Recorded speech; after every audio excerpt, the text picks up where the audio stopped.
Welcome back, everyone, back on Diablo Immortal. This is supposed to be data mined information about changes to heroes' skills before the game even launches. Now, whether this is 100% accurate or not, I'm not sure. I'm on DiabloFans.com, but it is pretty cool to read over this. If you played the beta, you'll notice some differences here, maybe for the good, for better, for worse. Let us know down below, please. I'm going to read over this information. Maybe this will help you decide on which class you want to play. These aren't all their skills, but it does talk about the skills that are changing. Now, I did say in my last video that you could change your class. Over time, you can change your class, whichever class you want to a different class, and then there's a cooldown on that. I didn't say that you could only play one class in the game. It's just like all other Diablo games. When you log in, you'll see that you can play multiple classes, log into one, jump out, log into another. There were a lot of people saying comments saying, whoa, I can only play one class. No, you can play multiple classes. They're just going to give you the option to switch over a class that you have. Say you have one really high ranked Paragon level and you want to change it into another class. They're going to give you that option, probably around every 30 days. We don't know the exact time yet.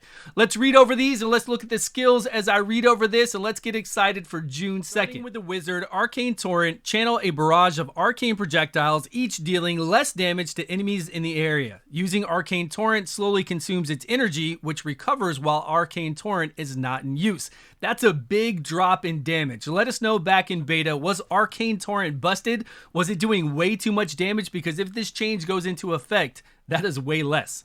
Slow time, invoke a bubble of space-time for 6 seconds at the location, reducing the attack and movement speed of affected enemies by 80%, up from 50%. That's a big jump.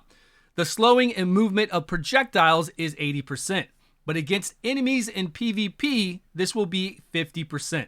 We get an increase in PvE here, and then they're telling us there's a decrease in PvP. So it's only 50% against players, slowing down their movement speed and their attack speed. The Barbarian, cleave, unleash a powerful attack that deals more damage up front, all enemies in front of you, and causes them to bleed for less damage. I do like more upfront damage. Of course, bleeds usually go through armor. It's just a set amount of damage and then they take it. So it really depends on if that upfront damage is mitigated, but the Barbarian putting out more damage like this upfront, I think is going to be really good for grinding and of course for PvP. Demoralize, release a ferocious shout that forces nearby monsters to attack you, dealing more damage to all enemies and reduces their damage done by 30% for 8 seconds. Sounds good. More damage for the warrior. I guess the warrior needed a bit of a buff. Ground stomp, smash the ground, stunning nearby enemies for 1.5 seconds and dealing 607 damage. Charging longer increases the range and stun duration up to 3 seconds. So that looks like it's a new increase for charging it longer. Grab. This one's funny. Old one was seize a nearby monster and wield them as a weapon. How hilarious is that? The new is going to be seize a nearby enemy and wield it as a weapon. Activate again to throw the enemy, dealing damage to enemies in that direction. Monsters are grabbed for 4 seconds and players for 2 seconds. You can actually grab players. That is crazy. Because, I mean, you just grab them, you start flinging them and throwing them. That's going to be great. I mean, Barbarian is always fun to play in Diablo, in any kind of action RPG game. I actually like Barbarian, but since we're talking about all these, who do you think I should stream on day one? I'm going to be playing so much, I'm going to be diving into all of them, but who do you think I should play day one? Let me know down below, please. The Monk, Fist of Thunder, teleport to a nearby enemy and unleash a rapid set of punches to deal massive damage. You can teleport after every 3rd hit. Each enemy player can be teleported to only once every 5 seconds. Each enemy player can be a teleport target only once every 5 seconds. So there's a cooldown there for that, so we're not going to be able to teleport around as much with Fist of Thunder like we can in PvE. It's going to take us a little bit longer in PvP. Deadly Reach. So you pierce through Deadly Reach, you do a lot of damage up front, and then I guess they increase the damage that we do to enemies behind them. That's it for the Monk. Demon Hunter. A lot of changes here for Demon Hunter. Knife Trap. Place a knife trap that explodes when an enemy approaches, shooting knives that deal more damage to all nearby enemies. Maximum 3 charges. You can have up to 3 traps at one time, but they cannot be placed to overlap each other. Placing traps takes 1.4 seconds to arm them and turn invisible. Okay, sounds fun, man. Demon Hunter is always sounded fun. Rain of Vengeance, fire a massive volley of arrows into the air that rain down for several seconds, dealing less damage to all enemies in the area over 4 seconds. That sounds good, like a fire and forget. We just pick an area, we quickly, hopefully the animation is fast, we shoot it up in the air and then it hits that area, and I guess it was a little bit too much damage. Escape. Jab your blade at the enemy in front of you, dealing damage and inflicting 80% reduced movement speed for 4 seconds, while tumbling backwards to escape.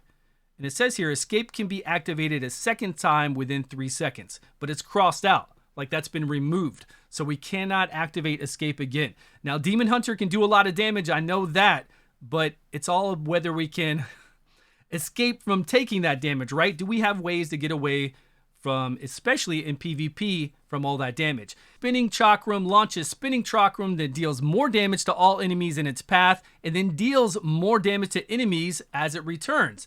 Catching the Chakram on its return path will reset its cooldown, but no more than 3 times every 12 seconds can you throw that.